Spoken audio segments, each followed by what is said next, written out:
Ciao, bienvenido a Escudería Patrón. No todos los coches de carrera son máquinas elegantes y aerodinámicas.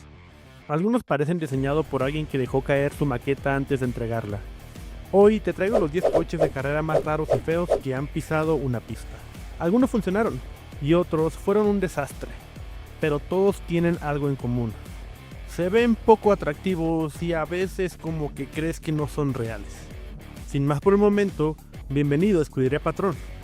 Vamos allá. Tyrrell P34. El Tyrrell P34 fue introducido en la temporada de F1 de 1976 por el equipo Tyrrell Racing. El diseño innovador poseía 6 ruedas, 4 delanteras más pequeñas y 2 traseras más grandes. La idea era mejorar la aerodinámica y reducir la resistencia al viento, lo que teóricamente lo haría más rápido en rectas. Cuando se presentó, la reacción fue mixta. Los puristas de la Fórmula 1 pensaban que el coche era una excentricidad absurda, un desastre aerodinámico, que nunca funcionaría. Algunos lo llamaron el carrito de supermercado tuneado, debido a su aspecto tan peculiar, mientras que otros vieron en él una innovación radical que podría cambiar el rumbo del automovilismo. El Tyrrell P34 tuvo un debut impresionante en la temporada de 1976. Logró una victoria en el Gran Premio de Suecia, haciendo su historia al ser el único coche de 6 ruedas que ganó una carrera en Fórmula 1. Sin embargo, a pesar de este éxito, el coche sufrió problemas constantes de manejo y de confiabilidad. A pesar de ser más rápido en ciertas condiciones, la complejidad del diseño y la falta de apoyo de los fabricantes al hacer los neumáticos hicieron que no fuera viable a largo plazo.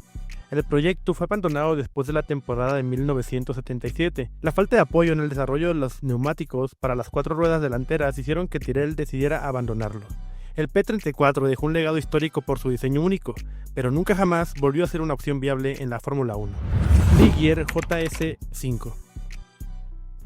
El Ligier JS5 fue un monoplaza de Fórmula 1, desarrollado por el equipo francés Ligier, para competir en la temporada de 1976. El coche fue diseñado bajo el patrocinio de Gitanes, una marca de cigarro francesa, lo que explicaba la presencia de una enorme entrada de aire en el coche, que algunos comparaban con la parte superior de una cafetera o una tetera. Su principal objetivo era mejorar la refrigeración del motor y optimizar la aerodinámica. En su época, fue muy criticado por su diseño peculiar. La entrada de aire frontal era tan exagerada y desproporcionada que rápidamente se ganó el apodo de la tetera.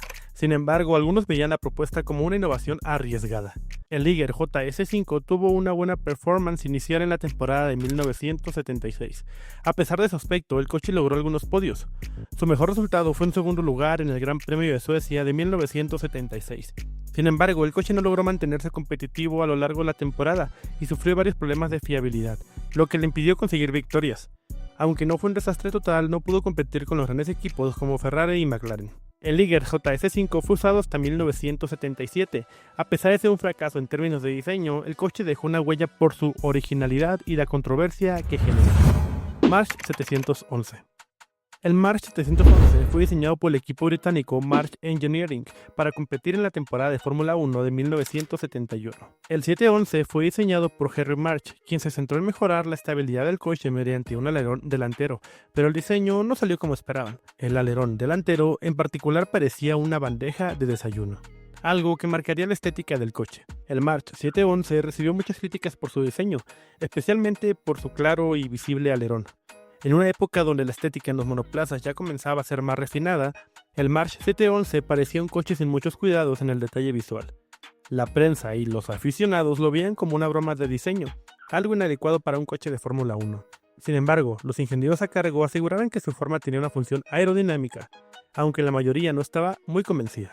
A pesar de su apariencia cuestionable, el March 711 fue relativamente competitivo en la temporada de 1971. El March 711 estuvo en uso hasta 1972, cuando fue reemplazado. Brabham BT46B. El BT46B, conocido como el coche ventilador, fue creado por el equipo británico Brabham y diseñado por el ingeniero Gordon Murray para la temporada de Fórmula 1 de 1978. Este coche fue famoso por su diseño radical y futurista, que incorporaba un enorme ventilador trasero.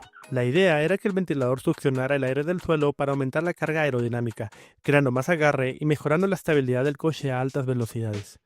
Este sistema fue inspirador, pero también muy controversial, ya que muchos lo consideraban una ventaja ilegal. En su época, el BT-46 fue visto con mucho desconcierto. Muchos en la F1 consideraban que el ventilador estaba llevando la aerodinámica a nuevas y peligrosas alturas, y algunos pensaban que era una trampa o una violación de las regulaciones.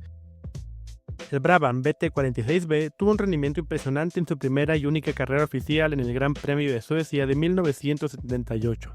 El campeón, Niki Lauda, al volante, logró una victoria contundente con el coche, demostrando la efectividad del sistema de ventilaciones en términos de rendimiento en pista.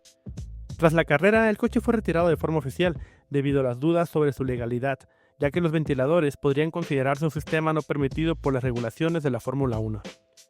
El BT-46B tuvo una vida muy corta. Aunque su victoria en Suecia fue espectacular, el coche fue retirado del campeonato después de esa carrera.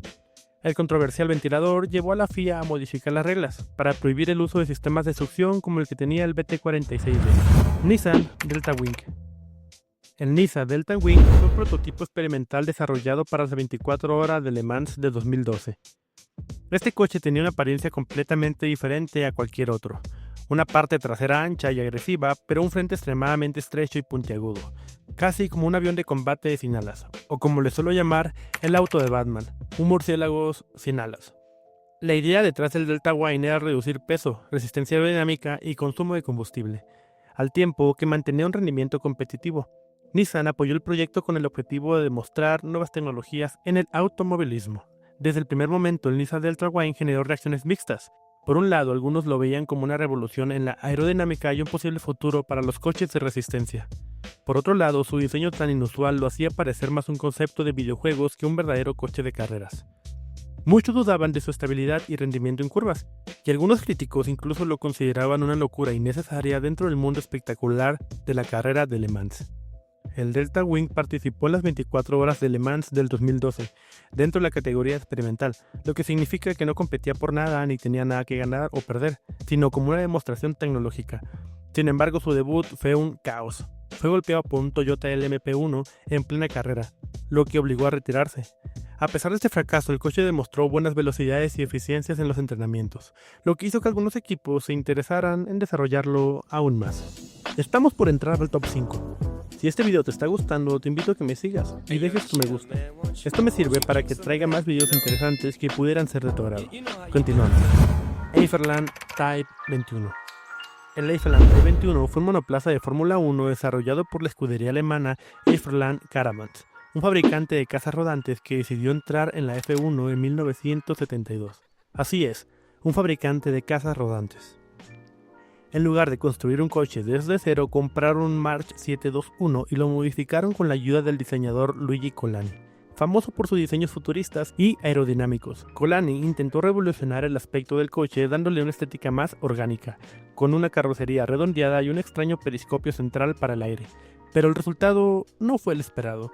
El Type 21 fue recibido con sorpresa y burlas. Su diseño era demasiado extraño, con una forma de carrocería poco convencional, y un espejo retrovisor montado junto enfrente del piloto, lo que más que ayudar bloqueaba la visión. Muchos lo veían como un proyecto amateur y la prensa de la época no tardó en criticarlo como uno de los monoplazas más raros y poco funcionales de la parrilla y de la época. Sus resultados fueron terribles. El Type 21 era lento, poco fiable y difícil de manejar, lo que resultó en muchos abandonos durante la temporada del 72. Su mejor resultado fue un 10º lugar en el Gran Premio de España, pero nunca estuvo ni cerca de los puntos ni de competir con los equipos más fuertes. El proyecto fue un fracaso total. Ferrari 312 P3. Al inicio de los años 70, Ferrari estaba rezagado en la Fórmula 1 y necesitaba urgentemente un coche competitivo para volver a la cima. En 1972, el equipo desarrolló una versión experimental del Ferrari 312 B3, diseñada por Mario Forghieri. Este prototipo tenía una forma muy inusual, con un frontal ancho y plano, lo que le valió el apodo de Spazzaneve, que en italiano sería como lo equivalente a quitanieves. La idea detrás del diseño era mejorar la distribución de peso y la aerodinámica, separando los radiadores de los costados y colocándolos en la parte delantera. Cuando el quitanieves fue presentado, la reacción fue de sorpresa e incredulidad. Su trompa ancha y cuadrada era completamente diferente a cualquier otro Fórmula 1 de la época, y muchos lo consideraban un experimento arriesgado. Dentro del equipo, la confianza en el coche era muy baja y los pilotos tampoco estaban muy convencidos de su viabilidad. Incluso el poderoso Enzo Ferrari, quien siempre apoyaba la innovación, tenía dudas sobre este proyecto. El Ferrari 312 V3 nunca corrió en un gran premio oficial. Solo se probó en algunos test privados donde se descubrió que tenía graves problemas de manejo y aerodinámica. El coche era pesado, difícil de controlar y poco eficiente en curvas, lo que llevó a Ferrari a nunca jamás correr con este coche, y solamente quedó en la historia como uno de los coches más raros de tratar. Williams FW26. En tiempos más modernos, en 2004, Williams buscaba una forma de desafiar a Ferrari, que dominaba la Fórmula 1 con Michael Schumacher. Para ello, el equipo presentó el FW26. Su característica más llamativa era su nariz de morsa, una trompa ancha y dividida en dos soportes en lugar del tradicional morro puntiagudo. La idea era mejorar la aerodinámica y el flujo de aire hacia la parte trasera del coche, buscando más eficiencia en la carga aerodinámica. Desde el primer momento, la nariz de morsa generó todo tipo de reacciones. Mientras algunos creían que era una solución innovadora, la mayoría la consideraba extraña y poco estética. La prensa no tardó en apodarlo como el coche con bigotes, o simplemente el de la morsa, y los memes de la época no perdonaron su apariencia. A pesar de su aspecto poco convencional, el FW26 tuvo algunos buenos resultados en manos de Juan Pablo Montoya y el Ralf Schumacher. Consiguió podios y una victoria en Brasil, pero no fue suficiente para competir contra el imparable Ferrari. Además, la nariz de morsa resultó ser un fracaso técnico, ya que no ofrecía ninguna mejora significativa en aerodinámica y dificultaba el control del coche en curvas rápidas. La nariz de morsa quedó en la historia como un experimento fallido y ningún otro equipo volvió a intentar algo similar en la Fórmula 1. Chaparral 2J. A finales de los años 60, la serie Can-Am era un paraíso para la innovación, ya que tenía pocas restricciones técnicas. En 1970, el equipo Chaparral decidió llevar la aerodinámica a un nivel extremo con el Chaparral 2J.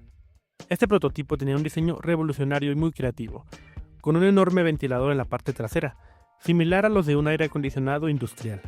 Su función era succionar el aire del coche para generar un efecto de suelo extremo, pegando el auto al asfalto sin necesidad de grandes alerones. Además, tenía faldones móviles para sellar el flujo de aire.